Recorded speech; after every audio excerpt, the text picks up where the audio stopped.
us, it flows. It steals from us minutes, months, years, until before we know, it robs us of the very things that matter most. I remember when there were no stoplights, but later on in the 70s, we got a couple there. Buck Piper has seen time change Bonita Springs. His family opened the Everglades Wonder Gardens in the 1930s and ran it for some 80 years, long before all that's here now. It was a great place to grow up as a kid. All we needed was a little run-around boat, to get from one bay to the other. Time swipes a carefree childhood in an instant, but for all it takes from us, it can't always take away the pain of its worst moments. Those are the kind of things you remember everything. It was like a horror scene. Buck and his wife Cindy will never forget that summer, August of 1976. They got a call warning of problems at Buck's parents' house and rushed over. In the front yard, Buck's little sister Jill, just 16 years old, lay dead. She'd been shot, murdered. I tried cradling her, just told her I loved her and stuff like that. Do you feel that memory still? Yeah.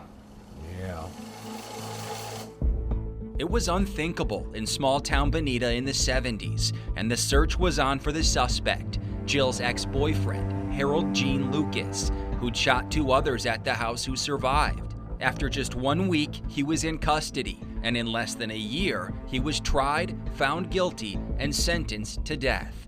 It was quick closure for a heartbroken family. You probably are thinking at that point, well, there's justice, we're gonna have a conclusion. It's a done deal, and within a couple of years, it'll be all said and done. Little did they know then, that was only the beginning. First one appeal, then another, new hearings, resentencings, and court rulings starting it all over again. Months would pass, then years, then decades. Still today, Lucas remains on death row. He's now been there for nearly 50 years. You don't know why he hasn't been executed? Not a clue. I really don't. Even though it's been appealed, it's never been overturned, so. I don't know why this guy has been on death row for 50 years. Attorney Lee Hollander is not involved in Lucas's case, but has defended other suspects facing the death penalty, including convicted murderers Joseph Zeiler and Wade Wilson. Needless to say, this can take years to play out. Correct. Just takes a long time. Hollander says there are several types of appeals, and the process can drag on, but he admits 50 years is unusual. The average time on death row in Florida is about 23 years. Lucas has more than doubled that. Can you imagine how many people in 50 years he saw do the walk that he didn't have to do?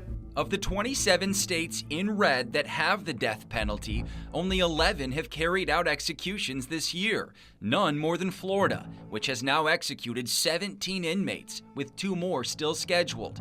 That's more than any single year in our state's history.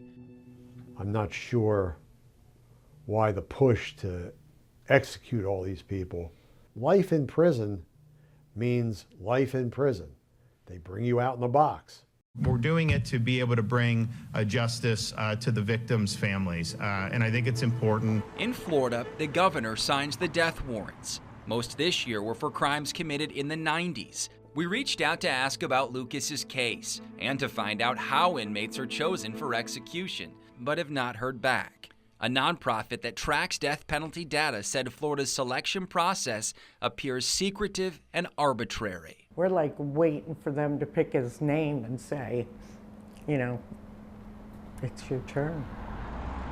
Over nearly 50 years, time, for all it's changed in Bonita, for all it's taken from the Pipers, somehow has yet to give them what they so desperately want: closure.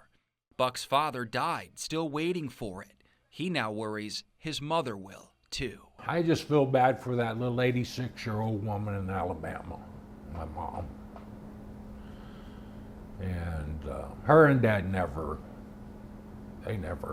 got over the loss of their daughter, my sister.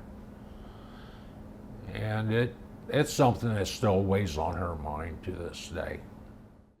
We reached out to the state attorney's office several times on this. We never got a response. Is there anything in the court filings to suggest why this is taking so long? Got to piece it together, but to some degree, I think I've been able to do that. So from what I found, the key that's been keeping Lucas alive seems to be this. In one of his resentencings, a jury voted 11-1 to recommend death, not unanimous. That, in conjunction with a U.S. Supreme Court ruling from 10 years ago, appears to have opened some legal avenues for Lucas. It could also be why the governor has not yet signed his death warrant. But when it's all sorted out, that's very much unclear. Okay, stay on top of this story for us. Will do. It's when we want to follow things, Evan.